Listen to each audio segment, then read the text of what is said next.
بسم اللہ الرحمن الرحیم۔ السلام علیکم۔ زید بن سہیل نجاری ابو طلحہ کو جب یہ بات معلوم ہوئی کہ رمیثہ بنت ملحان ام سلیم نجاریہ اپنے شوہر کی وفات کے بعد بیوہ ہو گئی ہیں تو وہ فرط مسرت سے اچھل پڑے، اور ان کی یہ خوشی کچھ زیادہ حیران کن بھی نہیں تھی، کیونکہ ام سلیم ایک پاک دامن، سنجیدہ، باوقار، عاقلہ اور مجموعۃ صفات خاتون تھی۔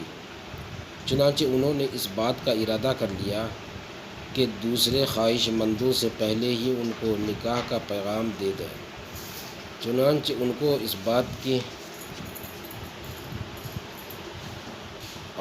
اس بات کا پورا اطمینان تھا کہ ام سلیم ان کو مقابلے میں کسی دوسرے کو ترجیح نہیں دے سکتی، کیونکہ وہ مردانگی کا کامل نمونہ، معاشرے میں اونچے مقام کے مالک اور ایک دولت مند شخص تھے۔ اس کے علاوہ وہ اپنے قبیلے بنو نجار کے مشہور شہ سوار اور یثرب کے معدودِ چند اور نامور تیر اندازوں میں سے تھے۔ یہ سب سوچ کر ابو طلحہ ام سلیم کے گھر کی طرف چل پڑے، لیکن راستے میں ان کو خیال آیا کہ ام سلیم مکہ سے آئے ہوئے داعی مصعب بن عمیر رضی اللہ عنہ کی باتیں سن کر محمد صلی اللہ علیہ وسلم پر ایمان لا چکی اور ان کے دین کی پیروی اختیار کر چکی ہیں۔ مگر تھوڑی دیر بعد انہوں نے اپنے دل میں سوچا کہ اس میں کیا حرج ہے، کیا ان کا پہلا شوہر جس کا ابھی انتقال ہوا ہے اپنے آباء و اجداد کے دین پر کاربند اور محمد صلی اللہ علیہ وسلم اور ان کی دعوت سے بے تعلق نہیں تھا؟ ابو طلحہ نے ام سلیم کے دروازے پر دستک دی اور ام سلیم نے ان کو اندر آنے کی اجازت دے دی۔ اس وقت ان کا لڑکا انس بھی وہاں موجود تھا۔ ابو طلحہ نے بات چھیڑ دی اور حرف مدعا زبان پر لائے، لیکن اس وقت وہ سخت حیران ہوئے جب ام سلیم نے ان کی توقع کے خلاف جواب دیا۔ ابو طلحہ، آپ جیسے شخص کی بات رد نہیں کی جاتی، لیکن جب تک آپ کفر پر قائم ہیں میں آپ سے نکاح نہیں کر سکتی۔ ابو طلحہ نے سمجھا کہ ام سلیم بہانہ کر رہی ہے، دراصل وہ کسی ایسے شخص کو میرے اوپر ترجیح دے چکی ہیں جو مال اور افرادی قوت کے لحاظ سے مجھ سے برتر ہے۔ چنانچہ انہوں نے کہا، ام سلیم، خدا کی قسم میں سمجھتا ہوں کہ تمہارے انکار کی اصل وجہ یہ نہیں ہے۔ پھر کیا ہے میرے انکار کی اصل وجہ؟ ام سلیم نے پوچھا۔ سونا چاندی اور مال و دولت، ابو طلحہ نے جواب دیا۔ سونا چاندی؟ ام سلیم نے حیرت کا اظہار کیا۔ ہاں، ابو طلحہ نے کہا۔ ابو طلحہ، میں آپ کو اور اللہ تعالیٰ اور اس کے رسول کو گواہ بنا کر کہتی ہوں کہ اگر آپ اسلام قبول کر لیں تو میں سونا چاندی اور مال و دولت کے بغیر آپ سے نکاح کر لوں گی اور آپ کے اسلام کو اپنا مہر قرار دوں گی۔ ام سلیم رضی اللہ تعالیٰ عنہا کی یہ بات سن کر ابو طلحہ کا ذہن اپنے بت کی طرف منتقل ہو گیا، جس کو انہوں نے نہایت نفیس اور قیمتی لکڑی سے تراشا تھا اور قبیلے کے دوسرے رئیسوں کی طرح اسے اپنے لیے مخصوص رکھا تھا۔ لیکن ام سلیم رضی اللہ تعالی عنہا نے موقع کو غنیمت سمجھتے ہوئے گھر میں لوہے پر مزید ضرب لگائی۔ ابو طلحہ، کیا آپ کو یہ بات نہیں معلوم کہ اللہ کو چھوڑ کر آپ جس معبود کی پرستش کرتے ہیں وہ زمین سے اگا ہوا ہے؟ کیوں نہیں، میں یہ بات اچھی طرح جانتا ہوں۔ ابو طلحہ کے لہجے میں قدر ندامت تھی۔ تو کیا آپ کو کبھی اس بات پر شرمندگی کا احساس نہیں ہوتا کہ درخت کے ایک ٹکڑے کو معبود بنا کر آپ اس کی پوجا کرتے ہیں اور اسی درخت کے دوسرے ٹکڑے کو کوئی دوسرا شخص آگ جلانے کے لیے ایندھن کے طور پر استعمال کرتا ہے اور اس سے کھانا پکاتا ہے؟ انہوں نے ایک لحظہ رک کر کہا، ابو طلحہ، اگر آپ مسلمان ہو جائیں تو میں آپ کے ساتھ رشتہ ازواج میں منسلک ہونے پر راضی ہوں، اور اس صورت میں اسلام کے سوا میں آپ سے کسی مہر کا مطالبہ نہیں کروں گی۔ ام سلیم رضی اللہ تعالی عنہا نے آخری اور بھرپور ضرب لگائی۔ مجھے دائرہ اسلام میں داخل کون کرے گا؟ ابو طلحہ نے پوچھا۔ یہ کام میں خود کر لوں گی۔ حضرت ام سلیم رضی اللہ تعالی عنہا نے جواب دیا۔ وہ کس طرح؟ ابو طلحہ نے وضاحت چاہی۔ وہ اس طرح کہ آپ اپنی زبان سے کلمہ حق ادا کرتے ہوئے اس بات کی شہادت دیں کہ اللہ کے سوا کوئی معبود نہیں اور محمد صلی اللہ علیہ وسلم اللہ کے رسول ہیں۔ پھر آپ اپنے گھر جائیں اور اپنے بت کو توڑ کر پھینک دیں۔ حضرت ام سلیم رضی اللہ تعالی عنہا نے سمجھاتے ہوئے کہا۔ یہ سن کر ان کا چہرہ فرط مسرت سے جگمگا اٹھا اور وہ بے ساختہ بول پڑے، اشہد ان لا الہ الا اللہ و اشہد ان محمد الرسول اللہ۔ اور پھر انہوں نے حضرت ام سلیم رضی اللہ تعالی عنہا سے نکاح کر لیا۔ مسلمان اس نکاح کے متعلق کہتے ہیں کہ ہم نے آج تک کسی مہر کے بارے میں نہیں سنا جو ام سلیم کے مہر سے زیادہ بہتر اور قیمتی ہو۔ انہوں نے اسلام کو اپنا مہر قرار دیا اور اس روز سے حضرت ابو طلحہ رضی اللہ تعالی عنہ اسلامی جماعت میں شامل ہو گئے اور انہوں نے اپنی غیر معمولی اور بے مثال صلاحیتیں اس کی خدمت کے لیے وقف کر دی۔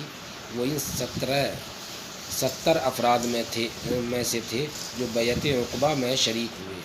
اس وقت ان کے ساتھ ان کی بیوی حضرت ام سلیم رضی اللہ تعالی عنہا بھی تھی۔ وہ ان 12 آدمیوں میں سے تھے جن کو رسول اللہ صلی اللہ علیہ وسلم نے مسلمانہ نے یثرب کا نقیب بنایا تھا۔ وہ تمام غزوات میں رسول اللہ صلی اللہ علیہ وسلم کے ہم رکاب رہے اور ان میں غیر معمولی شجاعت و جوان مردی کا مظاہرہ کرتے رہے، لیکن ان کا سب سے بڑا اور ناقابل فراموش دن یوم احد ہے، جس کی روداد ملاحظہ فرمائے۔ ابو طلحہ رضی اللہ تعالی عنہ کو رسول اللہ صلی اللہ علیہ وسلم کے ساتھ بے انتہا محبت تھی، ایسی محبت جس کی جڑیں ان کے دل کی گہرائیوں میں اتری ہوئی تھی، ایسی محبت جو ان کی رگوں میں خون کے ساتھ گردش کرتی تھی۔ ان کا حال یہ تھا کہ نہ آپ کے چہرہ انور کو دیکھنے سے کبھی آسودہ ہوتے، نہ آپ کی پیاری باتیں سننے سے سیراب ہوتے، اور جب کبھی تنہائی میں آپ کے پاس ہوتے تو گھٹنوں کے بل بیٹھ کر کہتے، میری جان آپ پر قربان ہے، میرا چہرہ آپ کے لیے ڈھال ہے۔ جنگ احد میں جب ایک موقع پر مسلمان آپ صلی اللہ علیہ وسلم کو چھوڑ کر منتشر ہو گئے اور مشرکین نے ہر طرف سے آپ پر دھاوا بول دیا، آپ صلی اللہ علیہ وسلم کے دندان مبارک توڑ دیے، پیشانی اور ہونٹوں کو زخمی کر دیا اور چہرہ مبارک کو لہولہان کر دیا، یہاں تک کہ دشمنوں نے یہ افواہ اڑا دی کہ محمد صلی اللہ علیہ وسلم نعوذ باللہ قتل کر دیے گئے، جس سے مسلمانوں کے حوصلے بالکل پست ہو گئے اور وہ دشمنوں کے سامنے سے شکست کھا کر بھاگنے لگے۔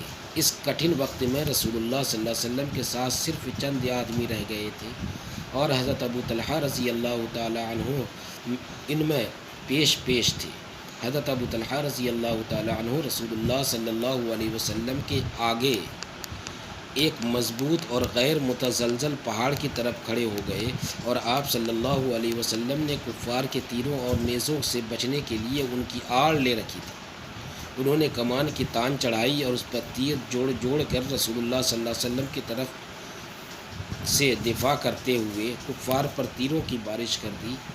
جب رسول اللہ صلی اللہ علیہ وسلم ان کے پیچھے سے جھانک کر یہ دیکھنے کی کوشش کرتے کہ ان کے تیر کہاں گر رہے ہیں تو وہ زخمی ہونے کے خوف سے یہ کہتے ہوئے آپ صلی اللہ علیہ وسلم کو پیچھے ہٹا دیتے، میرے ماں باپ آپ پر قربان ہوں، ان کی طرف نہ جھانکیں، کہیں وہ آپ کو زخمی نہ کر دیں، میری گردن آپ صلی اللہ علیہ وسلم پر نثار، میری جان آپ پر فدا، میں آپ کے آگے سینہ سپر ہوں۔ جس طرح حضرت ابو طلحہ رضی اللہ تعالی عنہ جنگ کے موقع پر بے دریغ اپنی جان کا نذرانہ پیش کرنے کے لیے حاضر رہتے، اسی طرح بلکہ اس سے بھی بڑھ کر انفاق فی سبیل اللہ کے ہر موقع پر اپنا مال خرچ کرنے میں کبھی کوتاہی سے کام نہیں لیتے تھے۔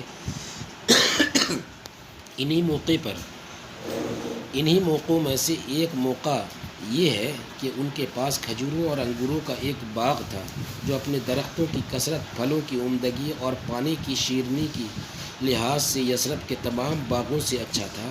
ایک روز حضرت ابو طلحہ رضی اللہ تعالیٰ عنہ اس کے گھنے سائے میں کھڑے نماز پڑھ رہے تھے۔ اچانک ایک خوشحال پرندے نے ان کی توجہ اپنی طرف مبذول کر لی، جس کے پر سبز چونچ سرخ اور پاؤں رنگین تھے۔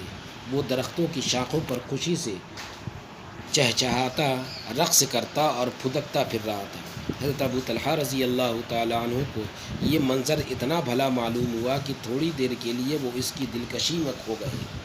جب ان کی توجہ نماز کی طرف واپس آئی تو وہ بھول چکے تھے کہ انہوں نے کتنی رکعتیں پڑھی۔ 2-3 وہ سوچتے رہ گئے مگر کچھ یاد نہیں آیا۔ وہ نماز ختم کر کے رسول اللہ صلی اللہ علیہ وسلم کی خدمت میں حاضر ہوئے اور آپ صلی اللہ علیہ وسلم سے اپنے نفس کی شکایت کی، جس کو باغ اس کے گھنے اور سایہ دار درختوں اور اس کے خوش نوا پرندے نے نماز سے غافل کر دیا۔ پھر انہوں نے کہا، یا رسول اللہ صلی اللہ علیہ وسلم، آپ گواہ ہیں میں اس باغ کو اللہ کی راہ میں صدقہ کر رہا ہوں۔ آپ صلی اللہ علیہ وسلم اس کو جس مصرف میں چاہیں صرف کریں۔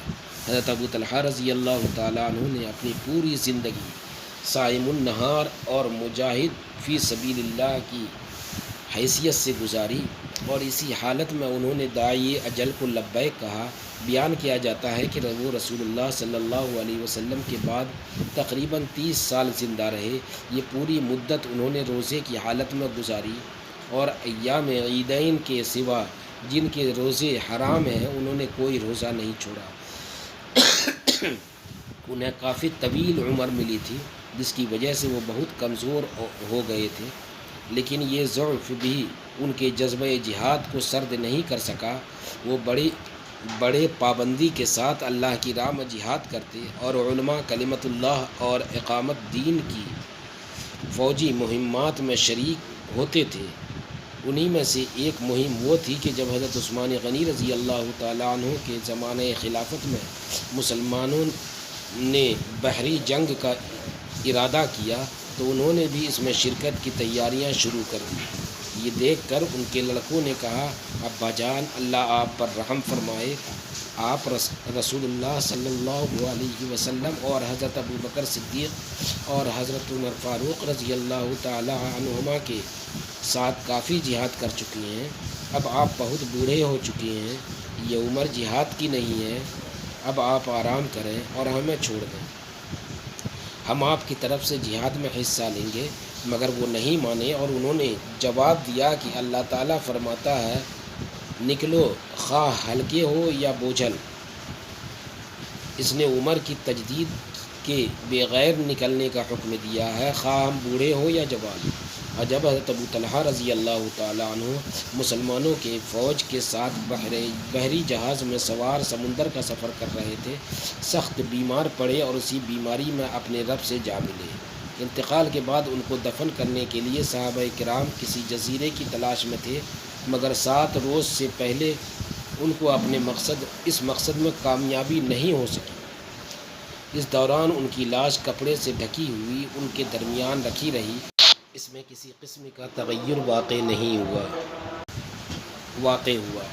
ایسا لگتا تھا کہ وہ بڑے آرام سے سو رہے ہیں، اور ان کو ان کے اہل و عیال اور ملک و وطن سے بہت دور سمندر کے درمیان دفن کر دیا گیا۔ اللہ تعالیٰ کی ان پر ہزارہ